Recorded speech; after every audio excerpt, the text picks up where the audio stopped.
En lo alto de Granada, donde las nieblas matutinas acarician los tejados y el aire se carga con ecos de siglos, se alza un promontorio estrecho llamado la Colina de la Sabica.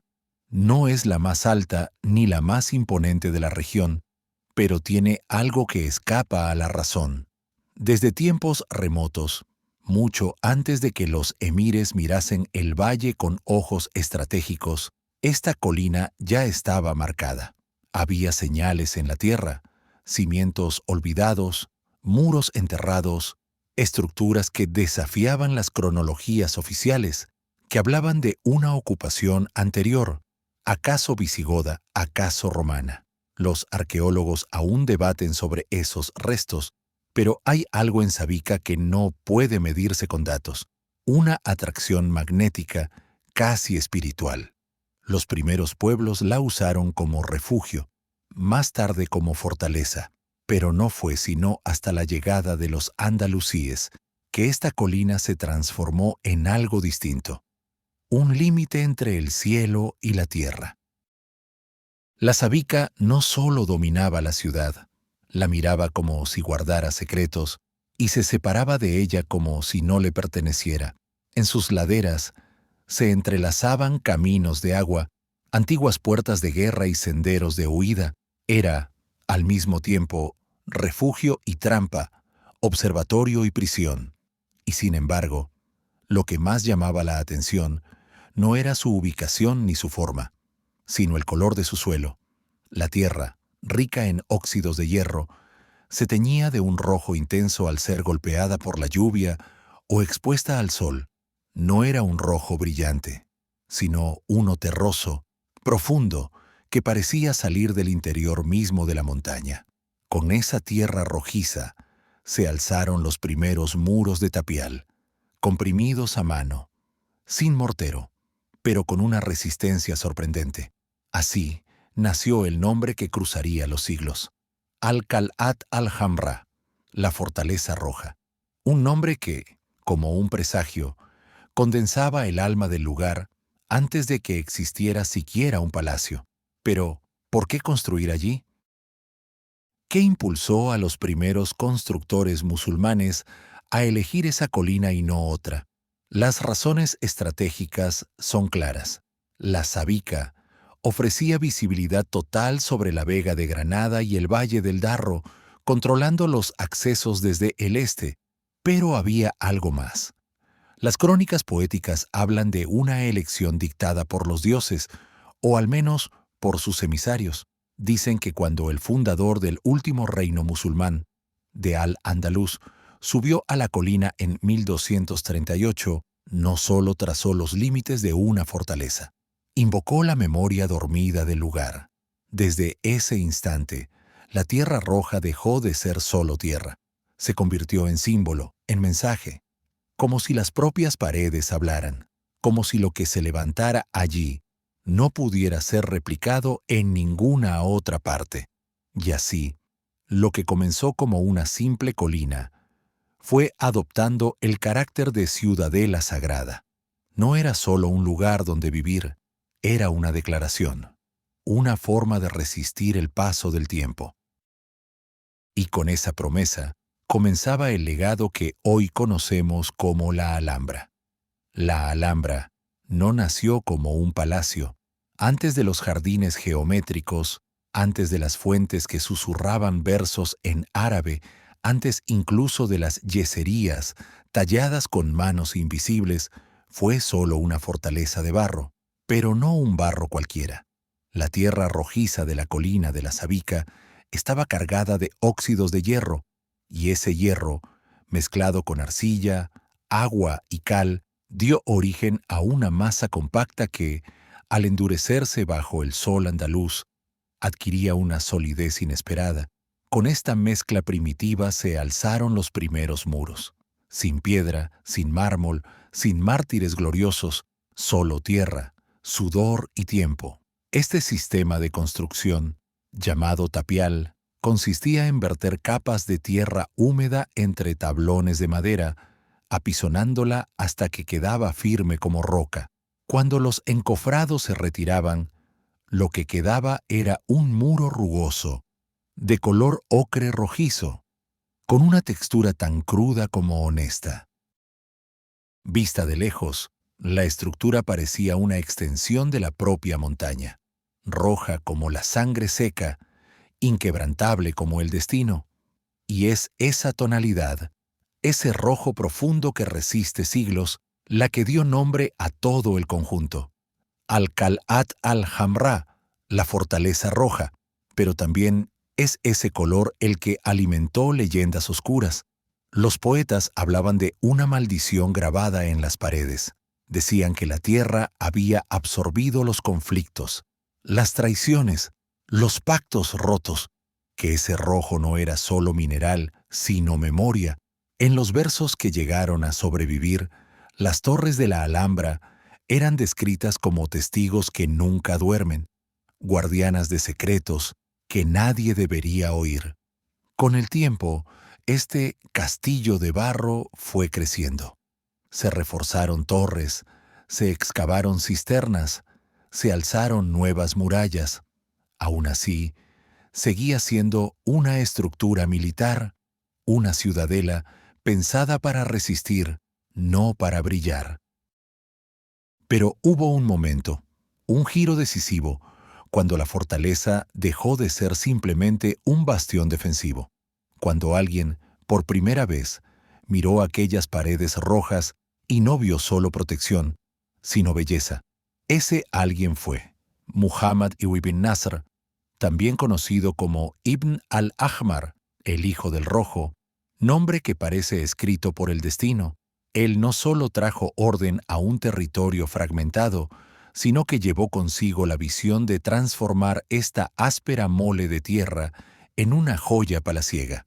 Fue él quien trazó el primer plano no de una ciudadela de guerra, sino de una residencia real.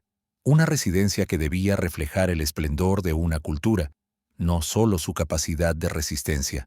Así, la cala, la fortaleza, comenzó su metamorfosis en algo más ambicioso. Las torres seguirían siendo torres, pero sus interiores empezarían a ocultar columnas esbeltas. Las murallas aún protegerían, pero dentro crecerían patios de agua y sombra. Y esa transición marcaría el inicio de algo único. Un lugar que ya no era solo un bastión, pero todavía no era un palacio, un umbral, una promesa. Y esa promesa comenzaba a cumplirse. Antes de que las torres de la Alhambra se alzaran con orgullo sobre Granada, antes incluso de que los nasríes escribieran su historia sobre los muros, ya existía en la colina de la Sabica una presencia silenciosa y poderosa. Fue en el siglo XI cuando un hombre, ajeno al linaje real, pero indispensable para el poder, decidió construir allí su propia residencia. Ese hombre era Samuel ha-Najid, también conocido como Ismail ibn Nagrila, un judío andalusí que se convirtió en visir, poeta, estratega y protector del reino sirí. Bajo su dirección, Granada floreció, y en la colina eligió levantar algo más que una casa, un palacio de pensamiento, un refugio de saber y de poder sutil. Poco se conserva hoy de aquel complejo, y sin embargo, su huella está en la arquitectura invisible, en la memoria borrada a propósito. Las crónicas árabes mencionan jardines que se extendían en terrazas, alimentados por aguas canalizadas desde el Darro, fuentes rodeadas de azucenas, bancos de piedra donde se recitaban versos, y un ambiente donde la contemplación y el gobierno se entrelazaban. Samuel no solo administraba la ciudad, también cultivaba palabras. Sus poemas, escritos en hebreo, hablaban de la brevedad del poder y del peso de la historia, como si ya intuyera que su nombre, algún día, sería silenciado.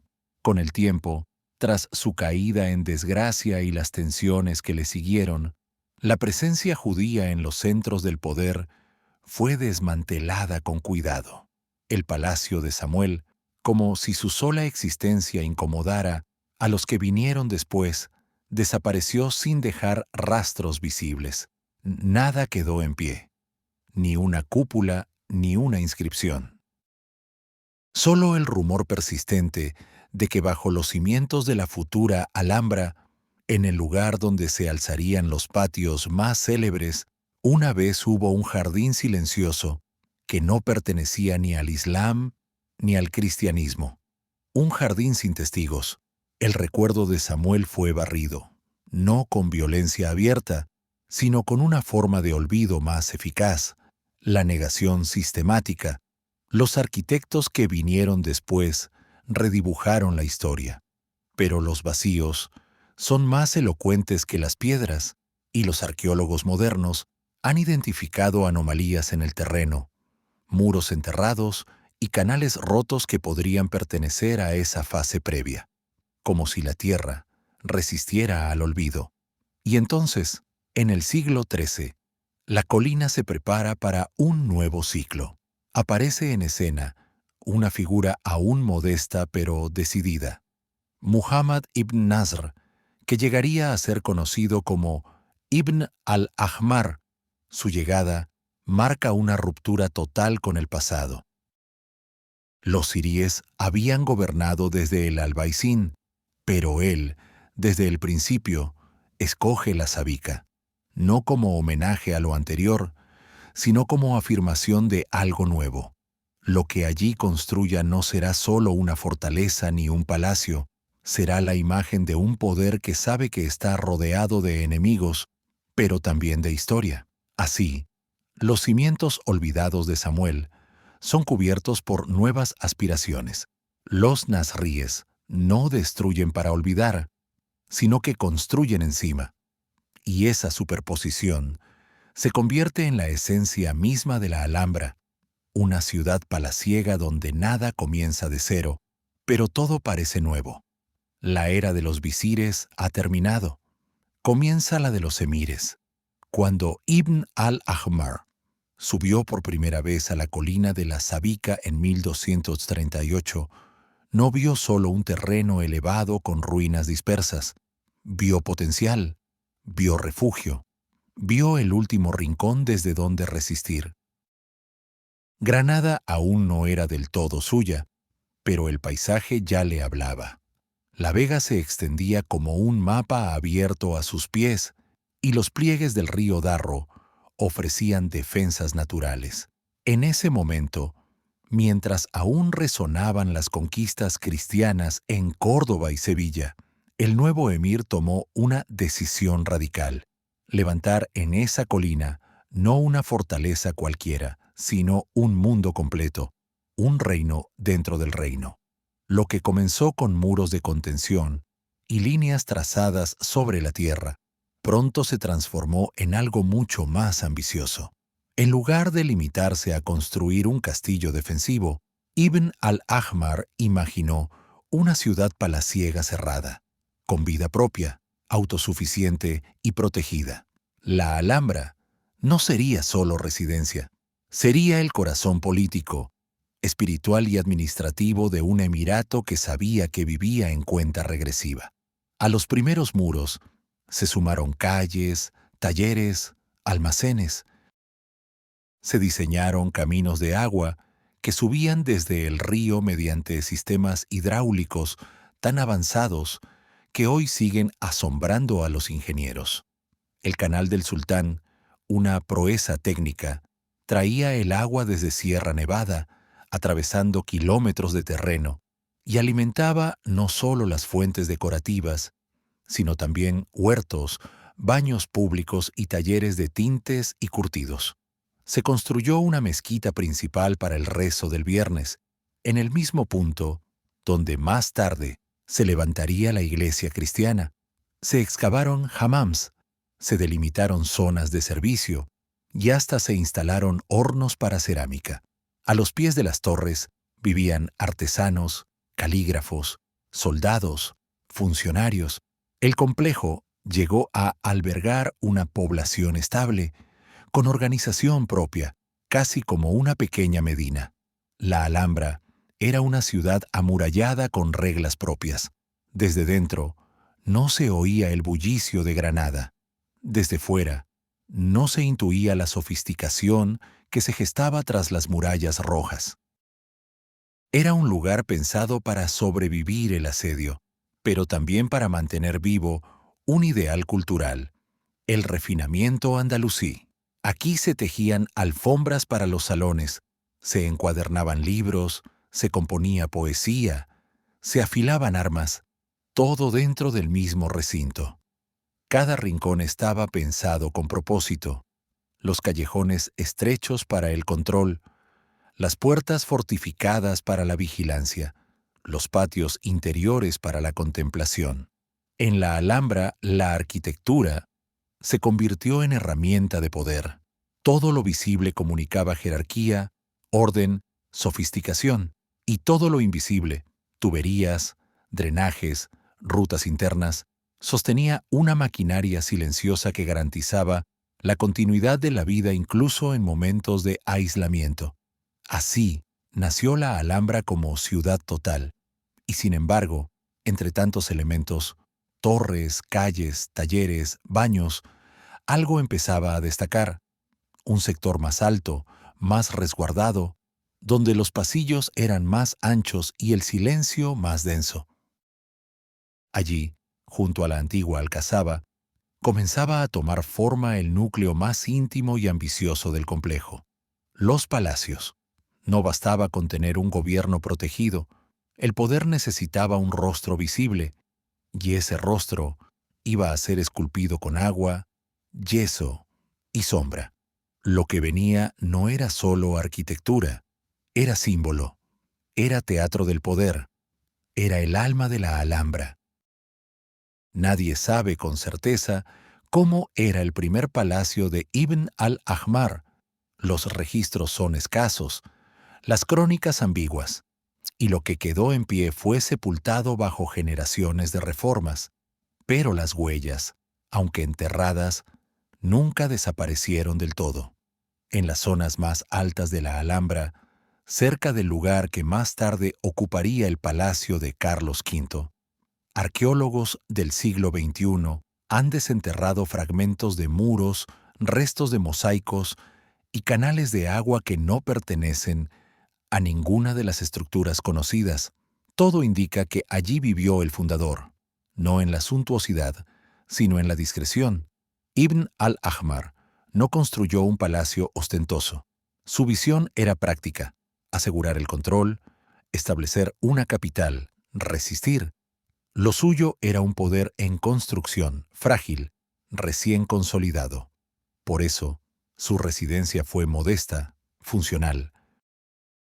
Probablemente habitó una de las torres de la antigua Alcazaba durante los primeros años, como han sugerido estudios recientes, y luego se trasladó a una vivienda mayor, aún sin patios ni ornamentaciones. Era una arquitectura de contención, no de exhibición, y sin embargo, lo que se percibía como simple escondía una estrategia. Las fachadas exteriores eran austeras, pero los interiores ya comenzaban a experimentar con proporciones, distribución de espacios y juegos de luz que más tarde se volverían firma de los nazríes. Los espacios eran más que habitaciones, eran ensayos, laboratorios de intimidad, sombra y sonido. Los materiales eran humildes, pero el lenguaje arquitectónico empezaba a tomar forma. Las recientes excavaciones revelaron bases de columnas que no se corresponden con ninguna sala conocida, fragmentos de estuco decorado enterrados bajo capas de relleno y un sistema hidráulico rudimentario que precede al canal principal del sultán. Todo esto apunta a una etapa de transición entre la fortaleza defensiva y la visión palaciega que aún estaba por nacer, una Alhambra invisible que sirvió como esqueleto de lo que vendría después. Poco a poco, el recinto se fue ajustando a nuevas ambiciones. Lo temporal comenzó a tornarse duradero, lo defensivo, decorativo, pero el verdadero impulso llegó con la siguiente generación. Su hijo, Muhammad II no solo heredó un trono, heredó un proyecto inacabado, y no pensaba repetir los pasos de su padre. Él fue el primero en mirar la Alhambra no como una muralla que encierra, sino como un palacio que expresa. Y lo que estaba oculto, ese palacio invisible, entre muros de tapial y tierra roja, sería transformado. De la arquitectura de resistencia, pasaría a la arquitectura de poder estético. A partir de su visión, la Alhambra dejaría de ser una fortaleza con habitaciones para convertirse en una ciudad de sueños. Entre las brumas del amanecer granadino, donde el aire parece contener siglos de palabras no dichas, se alza una estructura que desafía el tiempo con una serenidad casi sagrada: el Palacio del Partal. Ubicado en la parte oriental del complejo, este es probablemente el palacio nazarí más antiguo que aún permanece en pie. Pero su valor no está solo en su edad, sino en lo que representa: la primera vez que la Alhambra dejó de esconder el poder tras murallas y empezó a mostrarlo en forma de belleza contenida. Construido durante el reinado de Muhammad III, el Partal no fue una residencia fortificada, sino un lugar pensado para mirar. Su gran salón se abre a una terraza desde donde se domina la ciudad baja y el barrio del Albaicín. No se trataba de controlar, sino de contemplar. El poder ya no solo se defendía con torres, también se proyectaba con paisajes. La arquitectura comenzaba a dialogar con el entorno, y el mirador del Partal, con sus columnas esbeltas, su estanque frontal y sus arcos que filtran la luz, era el primer susurro de esa nueva forma de reinar. ¿Por qué este palacio, entre tantos, ha sobrevivido? Quizá porque fue ignorado en los grandes saqueos, quizás porque su ubicación lo resguardó del impacto directo, o quizá porque su estructura contenía una humildad equilibrada, un diseño que no desafiaba a la historia sino que se fundía con ella. El Partal no presume, permanece. Junto a sus salones, los primeros jardines reales comienzan a delinearse. No eran aún los grandes patios geométricos de épocas posteriores, pero sí espacios verdes cuidadosamente irrigados donde el agua circulaba entre bancales, alimentando naranjos, hierbas aromáticas y pequeñas huertas. Y con los jardines llegó algo más: el primer baño. El hammam, discreto y apartado, ofrecía purificación no solo física sino espiritual. En él, los ecos del mundo romano y de la tradición islámica se cruzaban en vapor y silencio. Hoy, al caminar por las ruinas del Partal Alto, el palacio privado que se alzaba sobre la colina y que fue residencia de nobles y gobernadores, uno puede intuir la transición que vivía la Alhambra, de la funcionalidad de los primeros años a una arquitectura que comenzaba a articular una estética. Los muros, aún recubiertos de yeso, empezaban a incorporar motivos vegetales, inscripciones, colores. Cada arco tenía una intención, cada sombra un ritmo. En estos espacios tempranos se gestó la melodía que más tarde resonaría con fuerza en el Patio de los Leones o en el Salón de Embajadores. El Partal fue el ensayo general de una ópera aún no escrita. Y cuando Muhammad III cerró los ojos, la Alhambra ya había dejado de ser simplemente un refugio. Era un manifiesto. Lo que venía después sería diferente. Con Ismail I y sus herederos, el palacio se abriría a nuevas dimensiones.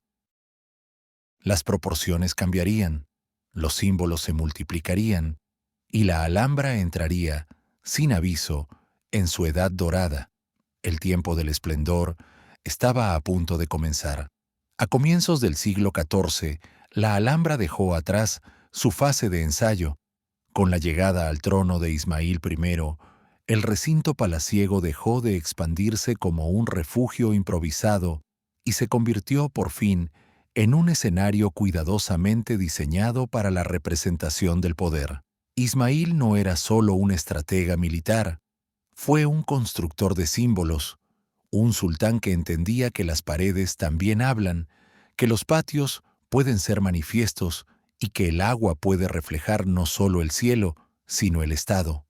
Fue él quien imaginó un nuevo centro palaciego, el Dar al-Mulk, la Casa del Reino. El eje del nuevo conjunto sería el futuro Palacio de Comares. Justo al este de la Alcazaba se trazó un complejo con proporciones nunca antes vistas en la Alhambra. En el corazón, el Mekhuar, una sala de audiencias sobria, casi judicial, donde el emir podía impartir justicia bajo la sombra de frases coránicas talladas en estuco. Nada era casual. La inscripción más repetida, "No hay vencedor sino Dios", no era solo devoción, era advertencia. Junto al Mekhuar se alzaban nuevas estructuras con un orden geométrico y simbólico inédito.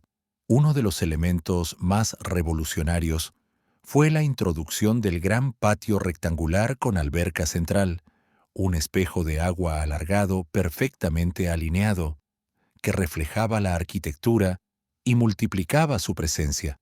La alberca no era adorno, era espejo del poder. Si la superficie del agua se agitaba, la imagen del sultán se desdibujaba. Si estaba calma, su autoridad parecía absoluta, intocable, divina. Fue bajo el reinado de su hijo, Yusuf I, cuando esta visión alcanzó una nueva profundidad. Él amplió el conjunto del Comares y erigió una de las salas más impresionantes de todo Al-Ándalus, el Salón de Embajadores. Aquí, la diplomacia se volvía escenografía. Cada visitante extranjero, al atravesar los arcos hacia la sala, se encontraba rodeado por inscripciones, colores y geometrías que lo reducían al silencio. La sala no gritaba, susurraba con precisión política. Las paredes, cubiertas con poemas y suras, hablaban directamente al visitante. Algunas lo hacían en primera persona. «Soy el salón que acoge a los grandes», decía una inscripción. Otras alababan al sultán como si la arquitectura misma se pusiera al servicio del discurso del trono. Las palabras no eran solo decoración, eran parte de un programa ideológico, textual, visual, espiritual. Todo estaba destinado a impresionar sin recurrir a la violencia. El espacio era poder, y sin embargo, aún faltaba algo. A pesar de su magnificencia, el Comares seguía el patrón clásico de los palacios anteriores. Fue durante el segundo reinado de Muhammad V, tras un breve exilio y su regreso al poder, cuando la Alhambra dio su salto más audaz. Inspirado por las reformas de Yusuf I, pero decidido a superarlas, Muhammad no se conformó con ampliar, quería reinventar. Lo que estaba por crear sería diferente a todo lo anterior. Al este del Comares, donde antes había jardines privados, nacería una obra que cambiaría la historia del arte islámico. Una estructura donde el agua no solo reflejaría la arquitectura, sino que la sostendría, donde los leones serían fuente y frontera, donde las palabras talladas serían voz y los espacios abiertos, alegoría. Allí, en ese cruce entre lo espiritual, lo político y lo poético, iba a nacer el Palacio de los Leones. Pero esa ya era otra historia. Muhammad Timuto, el sultán que gobernó Granada en 2 tiempos, entre revueltas, exilios y regresos, fue también el gobernante que llevó a la Alhambra a su forma definitiva, aquella que siglos más tarde haría suspirar a poetas, viajeros, restauradores y visitantes. Si su padre y su abuelo habían construido con intención política, él construyó con una visión más sutil: transformar la arquitectura en un lenguaje autónomo, capaz de hablar, de emocionar, incluso de mentir. Bajo su mandato, la Alhambra no solo fue palacio, se convirtió en poema de piedra, yeso y agua. El centro de esa transformación fue el Palacio de los Leones, construido en la parte oriental del complejo. Se aleja deliberadamente de la simetría clásica de Comares. Su patio central no es rectangular, sino alargado, rodeado por una galería de columnas tan delgadas que parecen hechas para sostener el aire. En el centro, una fuente sostenida por 12 leones de mármol blanco. Ninguna figura animal había sido colocada así en ningún palacio islámico peninsular hasta entonces, y sin embargo, estaban ahí, no como desafío, sino como símbolo.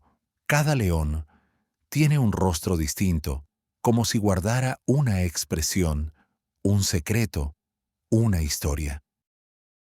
El agua fluye de sus bocas en ciclos calculados, como si marcara el tiempo en versos líquidos.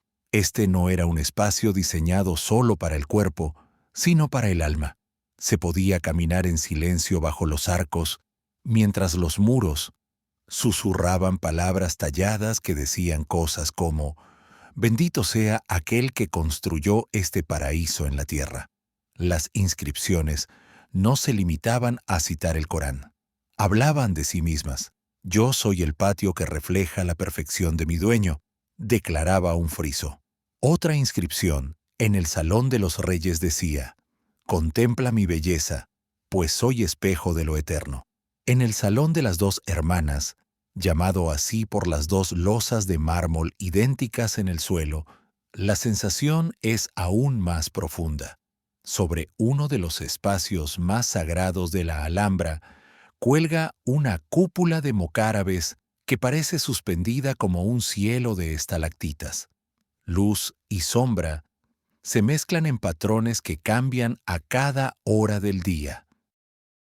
Si el Palacio de Comares era el teatro del poder político, el Palacio de los Leones era el refugio del alma culta.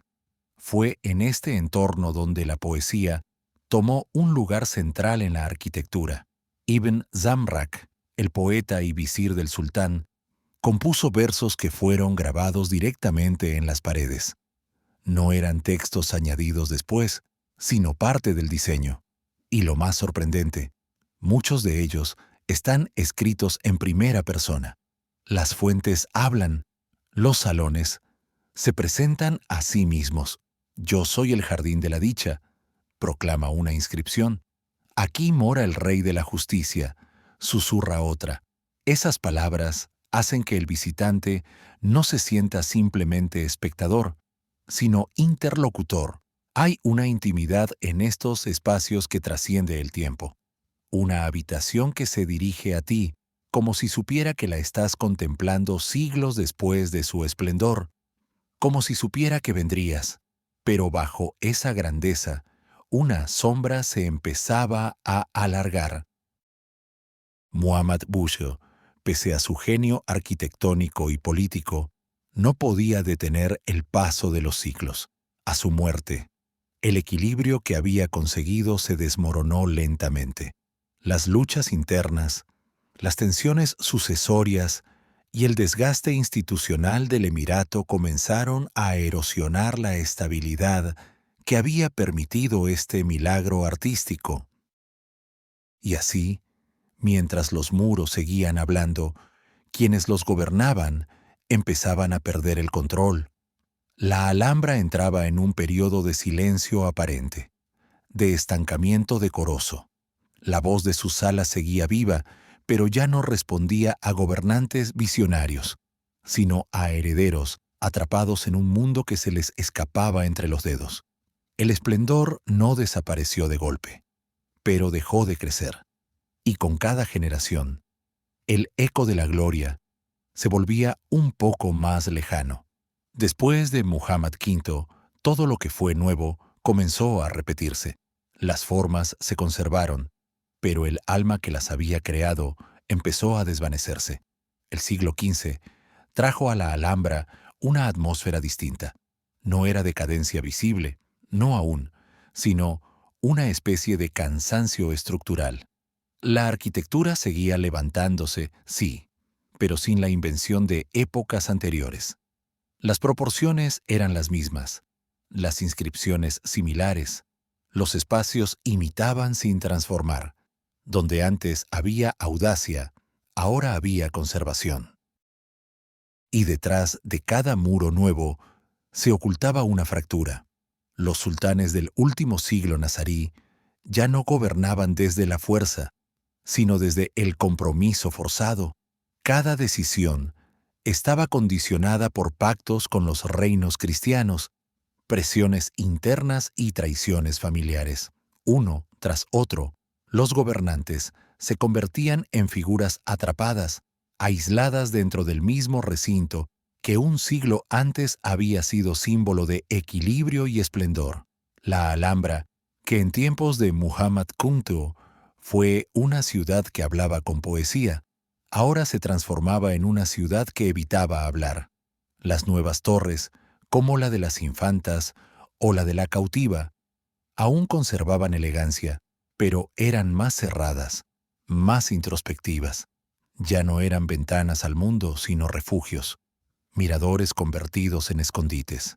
La estructura del poder cambiaba y con ella, la función misma del espacio. Lo que antes estaba diseñado para impresionar, ahora servía para resistir, no al enemigo externo, sino al colapso interno. Los palacios seguían recibiendo visitantes, embajadas, poetas, pero todo tenía un aire forzado, como si se intentara mantener una imagen mientras el edificio temblaba por dentro. La corte se dividía en facciones. Los hermanos se alzaban unos contra otros, y la Alhambra era testigo mudo de esa descomposición. Nadie tallaba nuevos poemas en las paredes, nadie soñaba nuevos patios. Solo se mantenía lo existente, se reparaba lo que se agrietaba, se callaba lo que dolía, y entonces, en medio de esa debilidad larvada, llega el año 1492. No hay sitio para batallas heroicas, ni para defensas gloriosas. No hay asedio brutal ni cañones derribando torres. Lo que ocurre es más inquietante. El último sultán, Muhammad XII, llamado Boabdil por los cristianos, entrega las llaves. La Alhambra no cae, se rinde. Lo hace en silencio, no por traición, sino por inevitabilidad. Y mientras las tropas de los reyes católicos entran en la ciudad, los ojos de los últimos habitantes del palacio no miran hacia los invasores, sino hacia las paredes, esas paredes que lo habían visto todo, que guardaban cada secreto, cada promesa, cada fractura. Ninguna se derrumbó ese día, pero todas, en su interior, supieron que algo había terminado, y que a partir de entonces otro relato comenzaría, uno sin versos en árabe, sin patios nuevos, sin sultanes, solo piedras que recordarían sin hablar. El 2 de enero de 1492, mientras los estandartes castellanos ondeaban desde la Torre de la Vela, un gesto selló siglos de historia. Boabdil entregó las llaves de la Alhambra a los reyes católicos. No hubo sangre en los patios, ni llamas sobre los tejados. Fue un acto silencioso, ritual, definitivo, y sin embargo, en ese momento, cambió no solo el destino de Granada, sino el de un continente entero. Porque dentro de esas murallas, que hasta entonces habían contenido una civilización refinada, islámica y andalusí, comenzaba a latir una nueva historia, la de una monarquía unificada, de ambiciones imperiales y de profundas rupturas culturales. Lo que sorprende es que la Alhambra no fue destruida, no se convirtió en ruina, ni se alzó sobre ella una fortaleza cristiana en piedra. Al contrario, Isabel y Fernando la escogieron como residencia temporal. Habitaron los mismos salones que antes recorrieron los emires, se sentaron bajo las mismas cúpulas, cruzaron los mismos patios de agua. ¿Fue por respeto? ¿Por fascinación? ¿O simplemente por estrategia? Quizá entendieron que ese lugar tenía un poder simbólico tan grande que apropiárselo intacto era más eficaz que borrarlo. Durante los primeros meses tras la capitulación, la Alhambra fue escenario de decisiones que marcaron la historia de Occidente. En uno de sus salones, el de embajadores, según muchos, Cristóbal Colón, presentó su propuesta de navegar hacia el oeste. Y fue allí, entre inscripciones en árabe y geometrías mudéjares, donde recibió el apoyo de la corona para emprender el viaje que terminaría en América. La partida no fue desde Granada, pero el permiso, la mirada política, el horizonte, nacieron dentro de aquellas salas.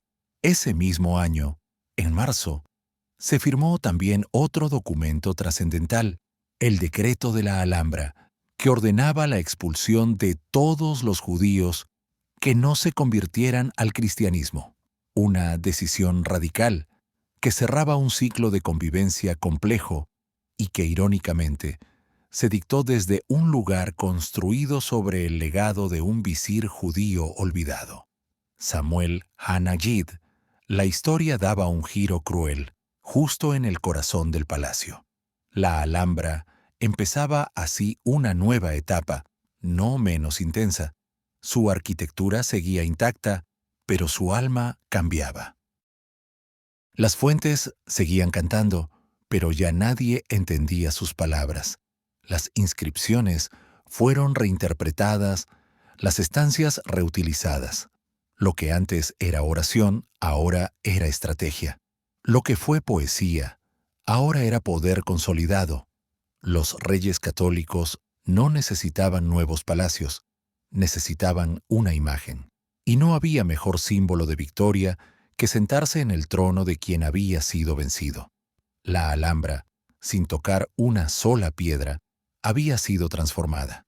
Ya no era ciudad dentro de ciudad, ya no era bastión de un mundo en retirada, era trofeo, eslabón y escenario del nacimiento de una España nueva. Pero incluso en su nueva función, algo no terminaba de encajar. Las paredes, esas que llevaban siglos hablando en voz baja, no parecían reconocer a sus nuevos habitantes.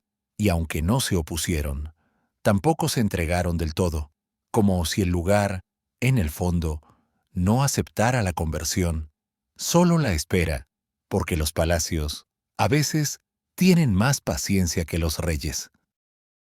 Cuando Carlos V llegó a Granada en 1526, traía consigo no solo la corona del Sacro Imperio Romano Germánico, sino también una visión de poder que ya no necesitaba traducirse en versos ni en arcos de mocárabes.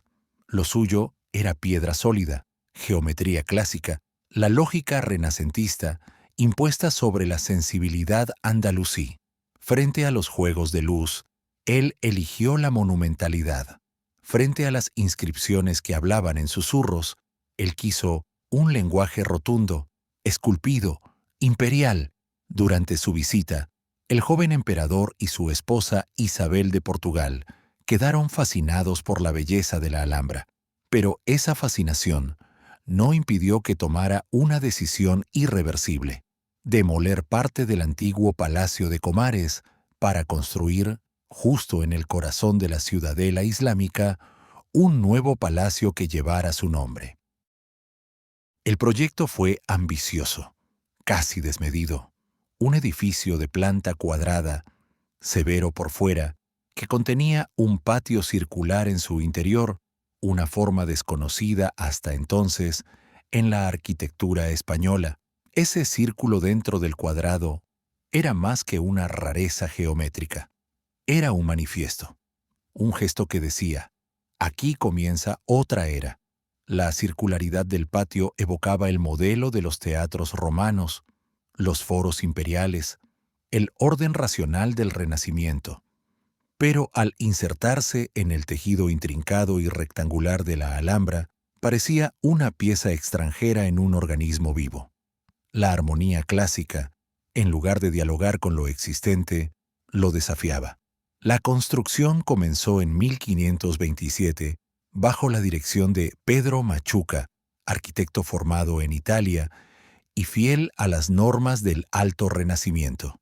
Durante años, se trabajó en cimentaciones, muros, columnas dóricas y jónicas, pero el proyecto fue perdiendo impulso. Las guerras, los cambios de corte, los intereses que se desplazaban hacia el norte de Europa, todo contribuyó a que la obra nunca se completara del todo. Para el siglo XVII, el palacio estaba abandonado, sin techo, con ecos fríos rebotando en su patio vacío. Así, el símbolo del Nuevo Mundo, ese palacio imperial trazado con la plomada de Roma, quedó inacabado. Un gesto suspendido en el tiempo. Un mensaje interrumpido. ¿Qué significa hoy ese círculo de piedra entre los patios de agua? ¿Es una herida, un acto de arrogancia o una metáfora de la historia misma que avanza en líneas rectas hasta toparse con muros invisibles? Mientras tanto, el resto de la Alhambra comenzaba a sufrir las consecuencias del abandono. Los nuevos monarcas ya no veían en Granada un centro de poder. El foco del reino se desplazaba hacia Madrid, hacia los puertos del Atlántico, hacia las Indias. Y la colina de la Sabica, antaño centro del universo andalusí, se convertía en un rincón exótico, olvidado por las grandes rutas. Los nobles que habitaban algunos sectores del palacio se retiraban. Los artesanos emigraban. Las fuentes se entorpecían. Las inscripciones, antes leídas en voz alta, quedaban cubiertas de polvo. La arquitectura que había cantado ahora callaba. Y el último gran gesto arquitectónico, el palacio de un emperador ausente, quedaba allí, imponente pero vacío, como si la Alhambra misma supiera que su tiempo de esplendor había quedado atrás y que lo que vendría ahora sería resistencia, ruina y recuerdo. En los siglos XVIII y XIX, la Alhambra dejó de ser un palacio. Ya no era corte ni símbolo, ni siquiera refugio de poder. Se convirtió en otra cosa, en ruina habitada, en esqueleto monumental, en una suerte de aldea de fantasmas donde el pasado y la miseria convivían sin hablarse. Los muros que antaño sostenían versos ahora eran tapias carcomidas por la humedad. Las fuentes que habían susurrado poemas estaban secas o cubiertas de musgo. El agua, ese corazón oculto de la Alhambra, había dejado de latir. Las habitaciones más nobles se llenaron de refugiados, soldados retirados, viudas sin recursos, mendigos sin techo. Familias enteras ocupaban salas que habían alojado a emires, extendiendo ropas entre columnas y cocinando sobre braseros en patios, donde antes danzaban reflejos. Las torres, diseñadas para vigilancia y dignidad, se transformaron en improvisados dormitorios. Lo sublime se volvió cotidiano. Lo ceremonial, supervivencia. Y aún así, nada se caía del todo. Los muros resistían, aunque agrietados, no cedían. Aunque invadidos por el descuido, conservaban algo de su antigua fuerza. Esa obstinación de la materia fue lo que permitió que la Alhambra llegara al siglo XIX aún en pie, justo cuando el mundo empezaba a volver la vista hacia los restos de lo que una vez fue. Pero antes de que eso ocurriera, estuvo a punto de desaparecer. Entre 1810 y 1812, durante la invasión napoleónica, las tropas francesas ocuparon Granada y convirtieron la Alhambra en una posición militar estratégica. La fortificaron, la saquearon, la llenaron de pólvora, y cuando se retiraron, decidieron dinamitarla, no por odio, sino por lógica militar. Evitar que el enemigo la reutilizara. 8 torres fueron voladas.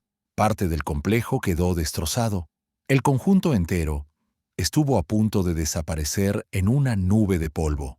Solo la intervención de un soldado español, José García, que logró desactivar los últimos fusibles, evitó el desastre total. Fue un gesto aislado, sin épica, pero decisivo. La Alhambra sobrevivió no por voluntad real, ni por decreto estatal, sino por una acción solitaria, casi anónima. Después de aquello, el lugar quedó más desfigurado que nunca. En 1821, un terremoto sumó nuevas heridas. Los techos se desplomaban, los mosaicos se desprendían. La naturaleza reclamaba lo que el hombre ya no cuidaba. Y sin embargo, algo ocurrió en medio de ese abandono. Por primera vez, viajeros extranjeros empezaron a llegar no por conquista ni por comercio, sino por fascinación. Artistas, escritores y aventureros, la mayoría franceses, ingleses y alemanes, subieron a la colina buscando lo exótico, lo perdido, lo que Europa empezaba a idealizar como lo oriental, y lo encontraron allí, un mundo suspendido, a medio camino entre lo real y lo imaginado, un palacio que ya no era palacio, pero aún conservaba la dignidad del silencio, una ruina viva.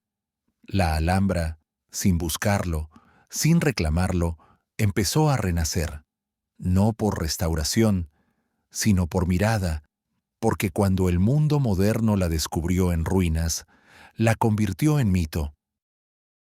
Y ese mito pronto se escribiría en libros, se pintaría en lienzos y cruzaría océanos. Pero lo que esos viajeros vieron no fue la Alhambra de los sultanes, fue la Alhambra fantasmal, rota, silenciosa y, sin embargo, más elocuente que nunca. Cuando los viajeros románticos llegaron a la Alhambra en el siglo XIX, no encontraron un palacio, encontraron una ruina envuelta en misterio. Y fue precisamente esa fragilidad, ese equilibrio entre lo que se caía y lo que resistía, lo que encendió su imaginación. La Alhambra que ellos vieron no era la de los emires ni la de los reyes católicos, era otra, un escenario para proyecciones, un espejo roto donde cada visitante veía lo que quería ver. Washington Irving, el más influyente de todos, subió a la colina en 1829. Se instaló durante meses en una de las habitaciones semi-abandonadas, rodeado de murciélagos, polvo y silencio. Desde allí, escribió su célebre Cuentos de la Alhambra, una obra que no era historia, ni guía, ni crónica, sino una reinvención poética del palacio. Entre leyendas, anécdotas ficticias y personajes imaginados, Irving tejió una narrativa que atrapó al público anglosajón, convirtiendo la Alhambra en un lugar de magia oriental, guardianes dormidos, princesas moras y pasadizos secretos. Pero la Alhambra real, la de los fragmentos, los arcos partidos y las fuentes sin agua, no se parecía del todo a esa versión literaria. Lo que Irving y otros románticos hicieron fue resignificar las ruinas. En lugar de ver decadencia, vieron belleza melancólica. Donde había abandono, ellos vieron nobleza. Donde el polvo cubría inscripciones, imaginaron leyendas. Así nació la Alhambra imaginada, un palacio que nunca existió, pero que se impuso en la mente colectiva de Europa. A partir de ese punto, llegaron artistas como Owen Jones, John Frederick Lewis, Richard Ford. Pintaron las salas como si estuvieran intactas, restauraron con pincel lo que ya no existía con piedra. En sus obras, las paredes brillaban con colores vibrantes, los zócalos relucían y las galerías estaban vacías de miseria. La Alhambra se volvió decorado, y ese decorado pronto influiría en la arquitectura de todo Occidente. Pero esa fascinación no solo se expresó en libros y acuarelas, también llegó en forma de restauraciones físicas. En 1828, José Contreras fue nombrado arquitecto conservador del monumento, y con él comenzó una etapa de reconstrucción que a menudo mezclaba documentación con invención. Su hijo, Rafael Contreras, y más tarde su nieto, continuaron la obra, pero su método no era arqueológico, sino estilístico. Si algo faltaba, lo recreaban como debería haber sido. Añadían cúpulas de fantasía, puertas que nunca existieron, decoraciones inspiradas en Persia o en India. Se trataba de completar lo incompleto, aunque eso significara alterar la verdad. Uno de los ejemplos más notorios fue la adición de cúpulas esféricas orientales en el Patio de los Leones y otros espacios. Eran estructuras que no pertenecían a la arquitectura nazarí, pero que encajaban con la imagen romántica que se había formado. La Alhambra como palacio de las mil y una noches. El resultado fue una mezcla extraña entre lo auténtico y lo imaginado, entre lo documentado y lo deseado. Una arquitectura del mito. Durante décadas, estas intervenciones dieron forma a la percepción moderna del monumento. La Alhambra que miles de turistas empezaron a visitar en el siglo XIX no era exactamente la misma que habían construido los sultanes. Era una versión aumentada, embellecida, corregida por el gusto europeo.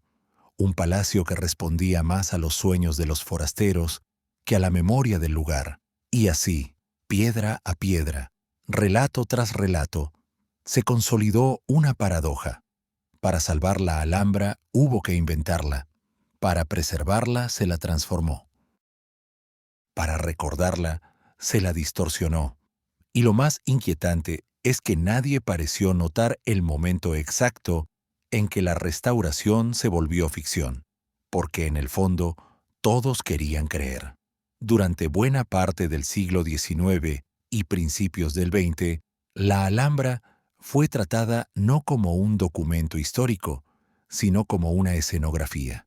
La familia Contreras, padre, hijo y nieto, lideró las restauraciones oficiales del monumento, pero su enfoque no era científico. Restauraban con la mirada de artistas, no de arqueólogos. Para ellos, la Alhambra no necesitaba volver a ser lo que fue. Debía parecer lo que Europa imaginaba. Así aparecieron los techos bulbosos, las bóvedas de fantasía, las decoraciones inspiradas más en la arquitectura islámica de Irán que en el real estilo nazarí. Rafael Contreras, influenciado por el gusto orientalista del momento, rediseñó partes del Patio de los Leones con elementos que jamás estuvieron allí. Donde faltaban fragmentos, los inventaban. Donde no había pruebas, improvisaban. Su intención no era engañar, sino embellecer. Pero el resultado fue una Alhambra cada vez más alejada de su origen. Y lo más inquietante es que esta Alhambra inventada fue la que conocieron generaciones de visitantes. Las restauraciones se convirtieron en parte del monumento. Nadie distinguía ya lo auténtico de lo añadido. El mito estaba tan bien construido que desmontarlo parecía casi un sacrilegio. Pero entonces, en 1923, apareció una figura que cambiaría todo. Leopoldo Torres Balbás. Arquitecto, arqueólogo, historiador, su llegada marcó un antes y un después. Por primera vez, alguien se atrevía a mirar la Alhambra no como un sueño roto, sino como una fuente de conocimiento concreto. Su principio era claro. Restaurar no era decorar, era entender. Torres Balbás desmontó elementos falsos, quitó cúpulas inventadas, reabrió arcos tapiados. Excavó bajo los jardines artificiales y encontró los restos de palacios que se creían perdidos. El Partal Alto, el Palacio de los Abencerrajes. Restauró los sistemas hidráulicos antiguos, limpió inscripciones cubiertas por cal, catalogó cada fragmento con precisión casi quirúrgica. En vez de completar con fantasía, conservaba con evidencia. Adoptó los principios del movimiento internacional por la restauración científica, respeto al original, reversibilidad, uso de materiales identificables. No reconstruyó lo que no se conocía, no embelleció lo que estaba incompleto. Su meta no era emocionar, sino preservar la verdad. Gracias a él, La Alhambra recuperó su voz original. Aunque herida, podía por fin hablar con sus propias palabras. No necesitaba intérpretes románticos, no necesitaba adornos. Bastaba con escucharla desde la arqueología, desde la historia, desde el silencio de sus proporciones. Su trabajo continuó con Francisco Prieto Moreno, quien mantuvo el enfoque científico hasta bien entrado el siglo XX, bajo su dirección, y con la creación del Patronato de la Alhambra, el monumento obtuvo una protección institucional más sólida. Se establecieron normativas, presupuestos, estudios. Ya no era solo una ruina poética, era un sitio vivo, sujeto a investigación constante, y cuando en 1984 la Alhambra fue declarada Patrimonio Mundial por la UNESCO, el mensaje fue claro. Este no era solo un palacio andalusí, era una cápsula de tiempo, una biblioteca construida en yeso, agua y mármol. Y cada restauración, a partir de entonces, debía responder no al deseo, sino al deber de conservar con honestidad. Así, lentamente, el palacio recobró su dignidad original, no la perfección de un decorado, sino la complejidad de un organismo histórico, y ese respeto por lo real sería la brújula con la que la Alhambra entraría, finalmente, en el siglo XXI. Hoy, la Alhambra ya no pertenece a un solo tiempo ni a una sola historia. Se alza sobre la colina de la Sabica como un palimpsesto monumental donde cada piedra contiene más de una verdad, donde cada sombra recuerda algo que ya no está.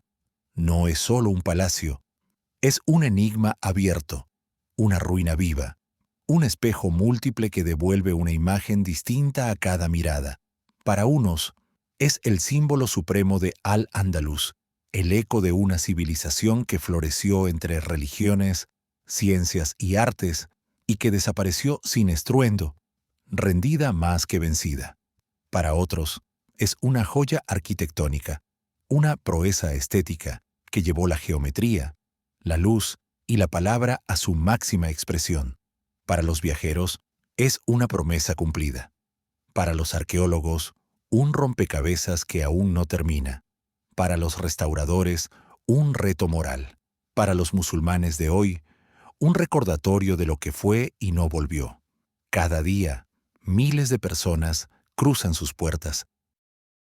Caminan por el patio de los leones, se asoman al mirador del Partal, se detienen bajo la cúpula del Salón de las Dos Hermanas.